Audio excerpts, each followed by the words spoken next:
İmam Ғазали өмірінен алынған ғибратты әңгімелер. Үшінші әңгіме.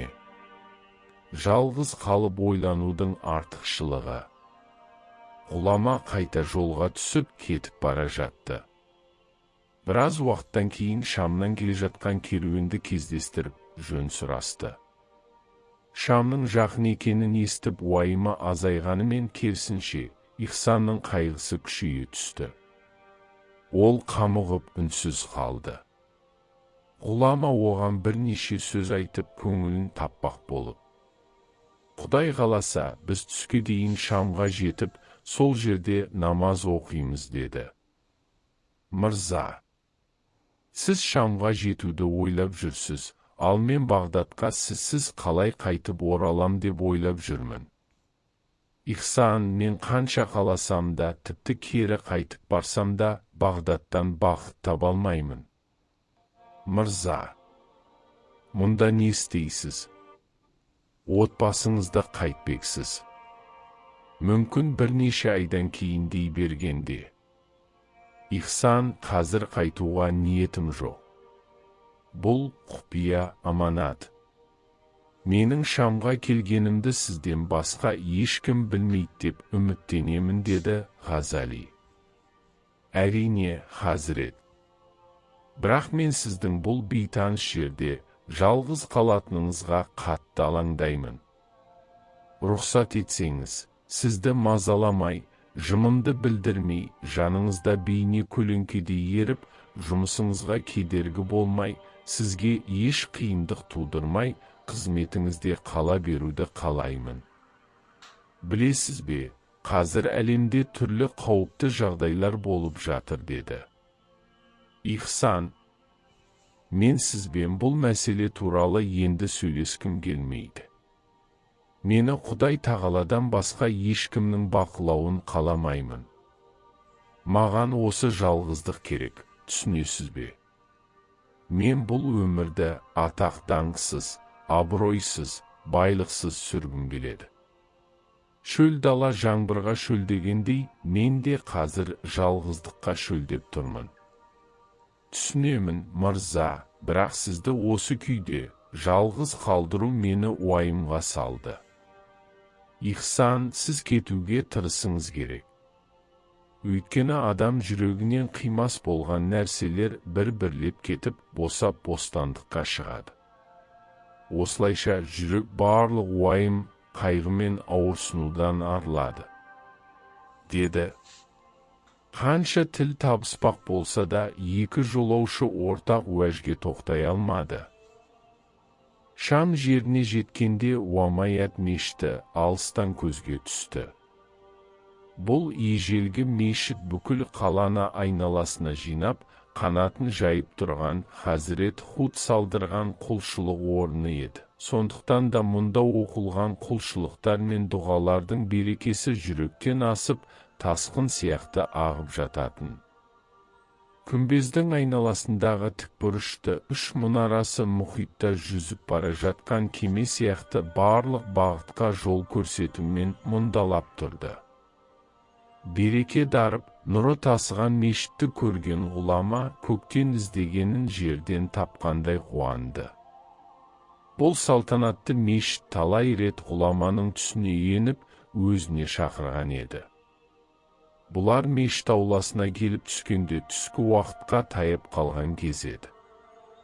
Ихсан аттарды байлады, ғұлама дәрет алуға бет алды. Адамдар мешітке топ-тобымен келіп жатты. Дәрет алып болған соң, Ғазали осы керемет мешітті аралап шықты. Мешіт қабырғаларынан 1000 жылдық тыныштықтың әуені сезіліп жатқандай болды.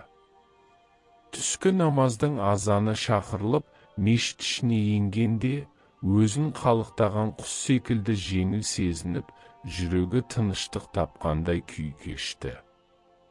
Жүрегіне жаққан тыныштықты қызметші Ихсан бұзды. Ол, Хазірет, сізге түнейтін жайлы орын табайық деді. Жүрек тыныштығын енді тапқан ғұлама қолын көтеріп, Ихсанға енді қайталама деген işaret жасады. Namazdan soң мешіт ішінде арнайы білім алуға дайындалған сыныптарда жастар топтасып отырып, сабақ оқи бастады.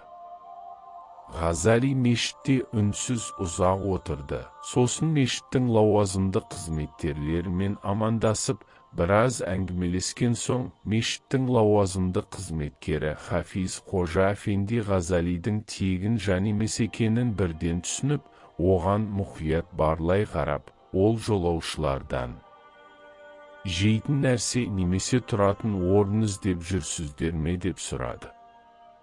Хазіреті Қожа әфенди, мен ихтикаф жасағым келеді, ал мынау Ихсан ертең кетеді деді ғұлама. Онда бүгін мешіттің артындағы мешіттің қонақ үйінде бола аласыз. Қызметкерлерге ескертіп қоямын. Олар сізге сол жерден бөлме берер. Сіз бөлмені қалағаныңызша пайдалана беріңіз, мешітте отырып ихтикаф жасай аласыз деді. Алла сізге риза болсын, Хазірет. Жаратқан ие сізге қалағаныңызда артығымен берсін. Бірақ маған көпшілікке көрінбейтін, кітап оқып жазалатын орын болса жеткілікті. Мешітте мұндай орын болса, сол жерді берсеңіз, риза болар едім, себебі маған ұзақ уақыт ихтикаф жасау керек. Мешіттің мұнараларында кішкентай бөлмелер бар, бірақ онда қазір қажетсіз заттар тұр еді. Егер сол жерді қолайлы деп тапсаңыз, талабаларға айтып, босатып, тазалаймыз. Хазірет. Өзім босатып тазалайын, ешкімге қиындық тудырғым келмейді деді. Жарайды, жоғары көтеріліп, сол жерді көрейік, содан кейін бәріміз бірге кешкі асқа барамыз деп жымиды Қожа әфенди. Мешіттің батыс мұнарасына көтеріліп, шағын бөлмені көрсетті.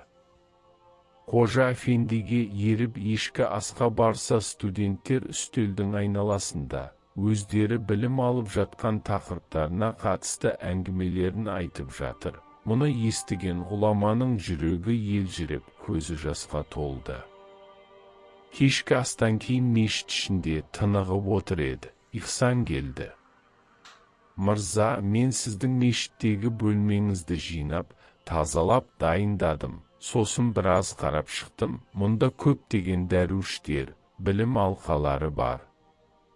Мырза, егер сіз сабақ бергіңіз келсе, дей бергенде сөзін бөліп. Тыныш, Ихсан, үндемеңіз, деп жан жағына қарады. Мұнда келуімнің мақсатын жақсы білесіз. Мені ешкімнің танығанын қаламаймын. Сіз ешкімге ештеңе айтпаған шығарсыз деп үміттенемін. Жоқ, мырза. Бағана екінді намаздан кейін Хафиз Қожа әфендидің қонаққа деген мейірімділігі мен қамқорлығынан қонақтың кім екенім туралы меңзеп айтып қойды деп ойлады. Ихсан болса барлық қажетті заттарын алып келіпті. Оған қарап, неге бұлай істедің, Ихсан, неге бұлай істедің? Деп ғұлама басын шайқап отырды. Ихсан болса ештеңесі жоқ, бөлменің суық екенін айтып жатты. Білесіз бе, мен ештеңесі жоқ бос бөлмеде жаратқанмен жалғыз қалғанды жөн көремін, Ихсан. Кешкі намаз жақындаған сайын мешітте көпшілік қауым көбейе түсті. Умәйет мешітіндегі әрбір намаздың дәмі мүлде басқаша болды. Құран оқулары мен дұғалары түннің қараңғылығын жарық етіп, жүректерді дірілдетті. Құдайшыл көпшілікті бақылау ғұлама жүрегіне тойымсыз қуаныш сыйлады. Бірақ Ихсан бұған мән бермеді. Ол алаңдап, ойланып, үнсіз отырды. Бөлмеге келгенде Ихсан басын мүлде төмен салып, көңілсіз отырды. Ғұлама оған бұл дүниедегінің бәрі уақытша, өткінші екенін түсіндірді. Сондай-ақ оған ақыретке дайындалу керектігін айтты. Бұл шынайы ақиқат, ол уақытша емес, мәңгілік. Ол ғұламаны құшақтап жылады. Ол дірілдеп тұрды. Ғұлама ұйықтап жатқанда, ол әлі терең тыныс алып күрсінді. Ғұлама түн ортасында тәһәжжүдке оянғанда, ол ұйықтап, бәріне мойынсұнып жатты. Дәрет алып болғаннан кейін қалаға қарап, таң қалды. Үйлерден шам жарықтары шағылысып тұрды. Барлығы тәһәжжүдке құдды таңғы намазын оқуға оянғандай ояныпты. Тәһәжжүд намазынан кейін біраз уақыт ой мұхитына сүңгіп кетті. Шам халқының махаббат пен мейірімділікпен баурап алатыны, бұл әдемі қаланың неге түсіне кіріп, үлкен құштарлықпен баурап алғанын түсінді. Оңаша жалғыз отырып Ихия Улумиддин еңбегін жазуды бастады. Оңаша отырып ойлану адамға көп мүмкіндіктер береді. Жазба иесі Жамалбек Дүйсебай.